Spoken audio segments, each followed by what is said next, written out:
sholat itu habis sholat sejadah tempat sujudnya Nabi Muhammad SAW itu kata Sayyidatuna Aisyah bisa diperas. Karena apa bisa diperas? Karena banyaknya air mata yang menetes dari matanya Nabi Muhammad Sallallahu Alaihi Wasallam sampai sejadahnya bisa diperas. Orang kalau mau meras itu pasti nanti diharapkan keluar banyu, iya kan? Dan keluar air mata. Adanya pengabdiannya kepada Allah Subhanahu Wa Taala berbeda dengan kita semua manusia yang biasa. Kita adalah kira-kira yang menangis. Yang menangis dalam sholat siapa kira-kira di antara kita? Ada? Atau yang terakhir menangis? Kapan kira-kira bubuhan kita berataan terakhir menangis karena takut kepada Allah Subhanahu Wa Taala karena dia pernah melakukan dosa? Ada? Minggu semalam? Atau bulan lalu? Atau tahun depan, tahun yang lalu kita pernah nangis? Nangis tangisan karena takut kepada Allah Subhanahu Wa Taala, bukan karena nonton film India atau film sinetron, bukan. Itu bukan nangis takut kepada Allah namanya. Bukan nangis karena anaknya meninggal dunia, bukan. Itu bukan nangis karena takut kepada Allah, bukan. Tangisan seorang hamba yang takut kepada Allah Subhanahu Wa Taala adalah tangisan yang air matanya dapat memadamkan api nerakanya Allah Subhanahu Wa Taala.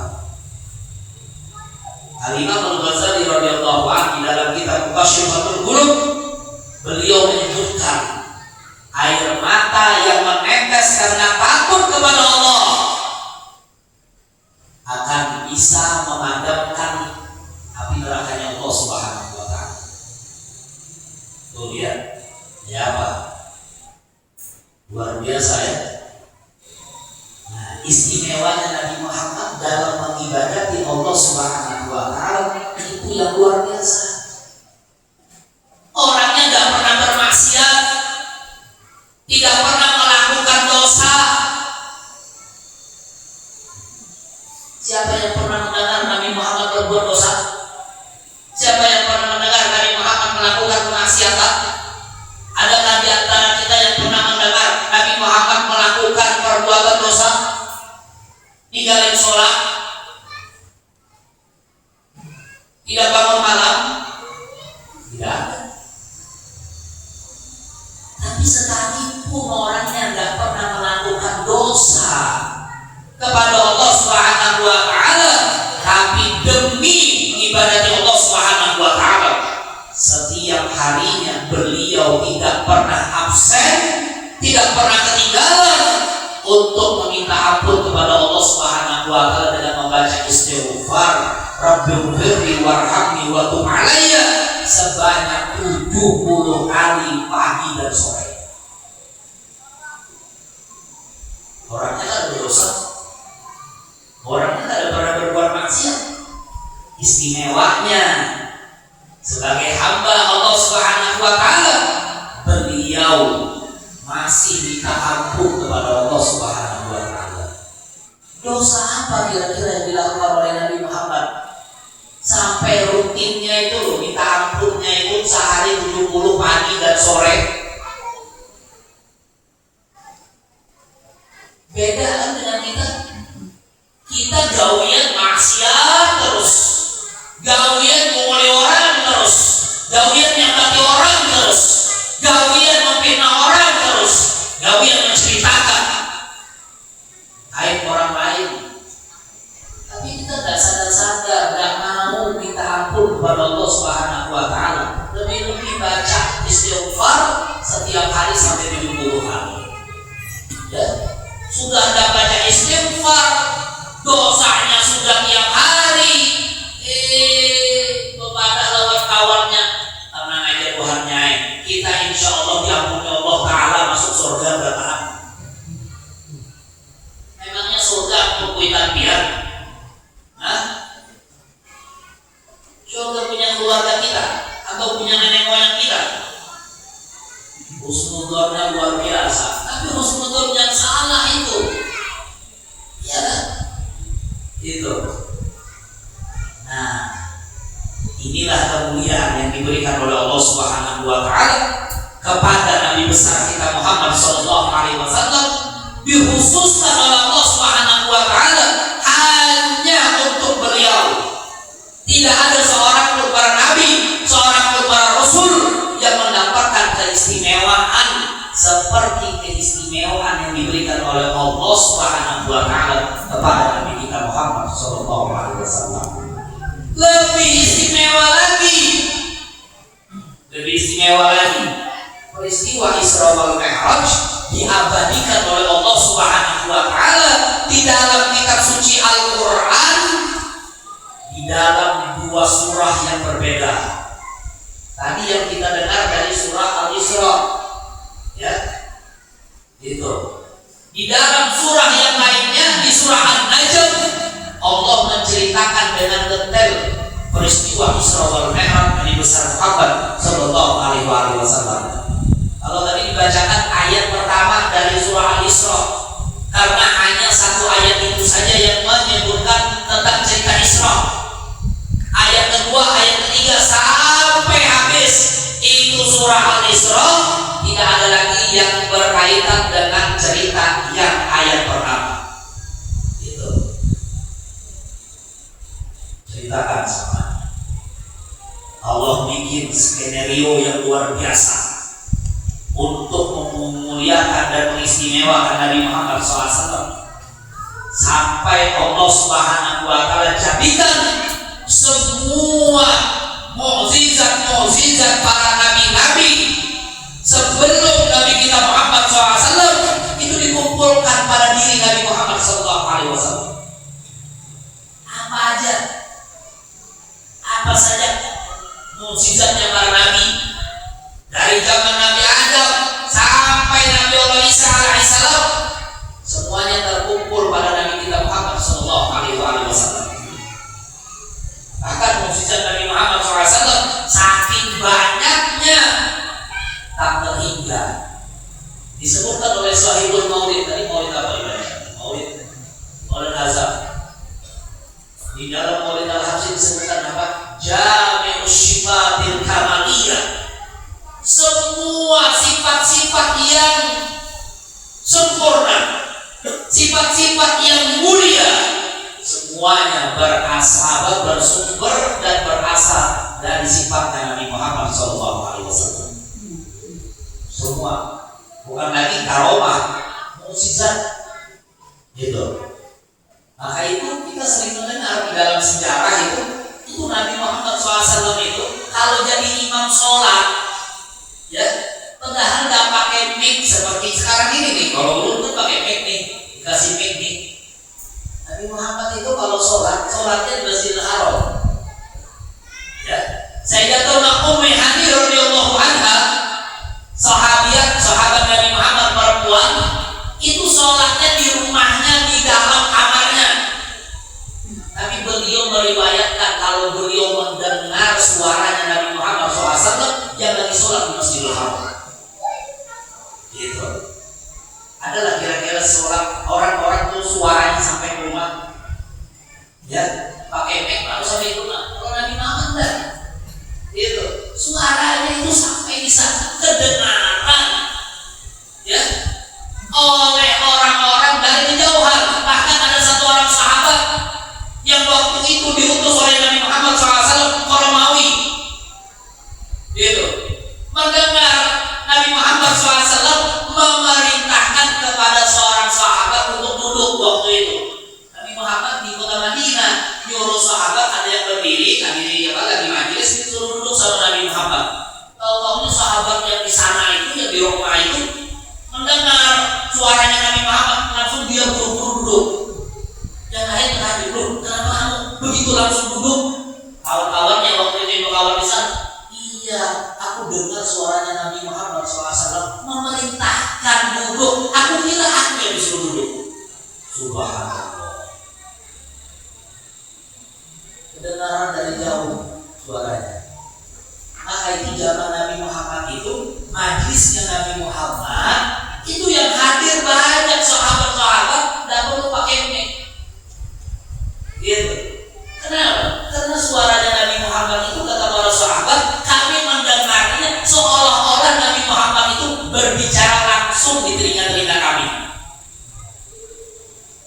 Allahumma sholli ala Muhammad. Gitu. Sampai seperti itu. Itu baru suaranya itu. Ya. Gitu. Belum lagi yang lain-lainnya, bebatuan yang dipegang sama Nabi Muhammad. Di tangan Nabi Muhammad ada satu batu dipegang sama Nabi Muhammad, di tangannya Nabi Muhammad. Tahu-tahunya itu batu bertasbih. Subhanallah walhamdulillah wala ilaha illallah wallahu akbar. Sahabat-sahabat yang mendengar suaranya batu itu bertasbih bertanya, ya Rasulullah, biar jangan bertasbih. Ujar Nabi Muhammad, tidak, aku tidak bertasbih. Terus siapa yang bertasbih? Kata Nabi Muhammad, kalau kalian pengen tahu, ketahuilah, yang bertasbih itu di batu yang tadi aku pegang. Dipegang di genggaman tangan Nabi Muhammad, bertasbih di batu. Coba itu batu kubuhan kita ambil di pasar, ambil batu di luar itu ikuti biar lawas-lawas, jangan dikeluarkan, jangan dilapas. Kira-kira mau bertasbih kan? Nah, kira mau bertasbih, iya kan? Tasbih. Kenapa? Karena batu mengenal dengan Nabi Muhammad SAW. Itu. Ada batu di kota Madinah, ya. Ada batu di kota Madinah. Waktu Nabi Muhammad mau hijrah, meninggalkan batu di kota Makkah. Nabi Muhammad waktu mau hijrah meninggalkan kota Makkah, tengah jalan mau keluar dari perbatasan kota Makkah, ada batu di pinggir jalan mengucapkan salam sama Nabi Muhammad. Jadi Nabi Muhammad belum jadi nabi, belum jadi nabi, gitu. Karena beliau dilantik menjadi nabi setelah peristiwa Isra wal Mi'raj, ya, baru jadi nabi, gitu. Sebelum jadi nabi, batu mengucapkan salam. Nabi Muhammad udah lihat ada batu mengucapkan salam, dijawab sama Nabi Muhammad sambil beliau menoleh kepada batu itu, waalaikumsalam warahmatullahi wabarakatuh. Sahabat Sayyidina Abu Bakar bertanya, ya Rasulullah, salam siapa yang mau jawab? Karena jalannya dengan Sayyidina Abu Bakar, ya kan? Padahal di waktu itu tidak ada orang di sebelah kiri kanannya Nabi Muhammad Sallallahu Alaihi Wasallam. Dengar Nabi Muhammad mengucapkan salam kepada orang, menunjukkan ada orang. Sayyidina Abu Bakar bertanya, siapa ya Rasul? Itu kata Nabi Muhammad, batu itu loh, pinggir jalan tadi itu. Waktu kita lewat tadi itu, dia saking senangnya melihat aku lewat denganmu wahai Abu Bakar, sampai mengucapkan salam kepada aku. Subhanallah. Berangkat Nabi Muhammad tinggalkan tanah kelahirannya kota Mekah sampai kota Madinah, tinggal beberapa tahun di kota Madinah. Ulang lagi Nabi Muhammad setelah membentuk kekuatan yang besar di kota Madinah. Nabi Muhammad hijrah lagi ke kota Mekah, tanah kelahirannya, kampung halamannya, gitu. Sampai bagian masuk kota Mekah, di jalan yang sama Nabi Muhammad Sallallahu Alaihi Wasallam mendatangi batu yang tadinya dulunya, yang dulu waktu beliau mau keluar, ucapin salam sama beliau. Tahunya Nabi Muhammad itu menuju kepada batu itu, dan yang luar biasa ingatnya Nabi Muhammad dengan batu itu. Hanya mengucapin salam satu kali sama Nabi Muhammad, ingatnya Nabi Muhammad padahal sudah beberapa tahun tinggal di kota Madinah, masih ingat mendatangi dan menyapa batu itu. Allahumma sholli ala Muhammad. Terus bagaimana dengan kita yang hari ini tadi mengucapin salam, berapa banyak kita mengucapin salam kepada Nabi Muhammad? Apalagi waktu Asyura kan, kita mengucapin salam kepada Nabi Muhammad SAW. Ya, ya Nabi, salam alaika, ya Rasul, salam alaika, ya Habib, salam alaika, salawatullah alaika,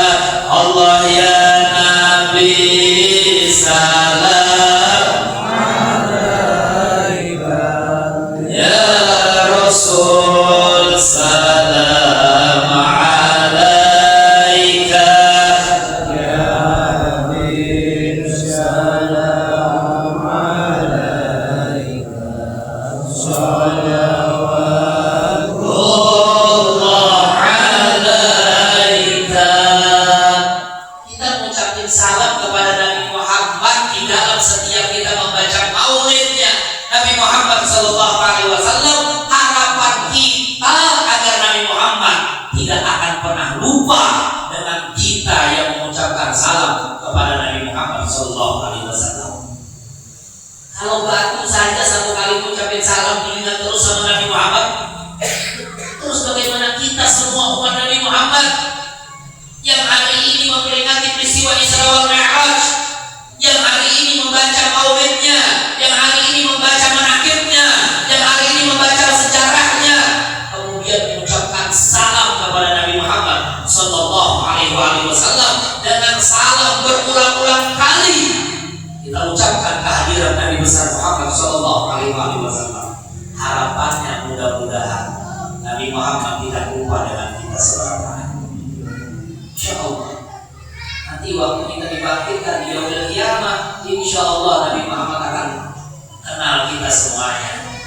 Akan dipanggil nama kita satu persatu, akan diambil tangan kita satu persatu, akan digenggam tangan kita satu persatu untuk masuk ke dalam surga bersama Nabi Muhammad SAW. Amin ya Allah. Amin ya Allah. Amin. Amin ya Allah. Amin ya Allah. Amin ya Allah. Itu harapan kita semuanya. Nah itu kalau ada orang yang tidak mau hadir maulid, tidak mau hadir baca maulid, mengucapkan salam kepada Nabi Muhammad, rugi besar orang itu. Rugi besar. Takut nanti Nabi Muhammad tidak kenal dengan dia. Itu ya. Ma'asyiral muslimin rahimahumullah, hadirin dimuliakan oleh Allah Subhanahu wa taala. Kembali kepada Isra wal Mi'raj. Perjalanan yang begitu dahsyat. Peristiwa yang begitu spektakuler. Peristiwa yang begitu sangat luar biasa. Yang tidak akan pernah bisa akal manusia untuk mencernanya, kecuali hanya dengan keimanan yang mantap kepada Allah Subhanahu wa taala. Iman. Di peristiwa yang terjadi atas diri Nabi Muhammad ini, kita tidak bisa ceritakan kalau hanya dengan ceritanya saja, tanpa dengan iman. Ya. Maka itu Allah nyatakan subhanalladzi asra bi 'abdihi lailan minal masjidil haram ila masjidil aqsa alladzi barakna haulahu linuriyahu min ayatina innahu huwas samiul basir. Allah nantang kita semua, manusia-manusia, hamba-hamba Allah Subhanahu wa taala, ditantang oleh Allah Subhanahu wa taala yang tidak mau percaya dengan peristiwa Isra Mi'raj, yang tidak mau percaya dengan peristiwa yang terjadi atas diri Nabi Muhammad. Jawabannya Allah katakan innahu huwas samiul basir. Sesungguhnya Allah Subhanahu wa taala Maha mendengar dan Maha melihat. Mendengar orang yang ragu di dalam hatinya akan peristiwa Isra wal Mi'raj. Melihat siapa-siapa yang ingkar akan peristiwa Isra wal Mi'raj.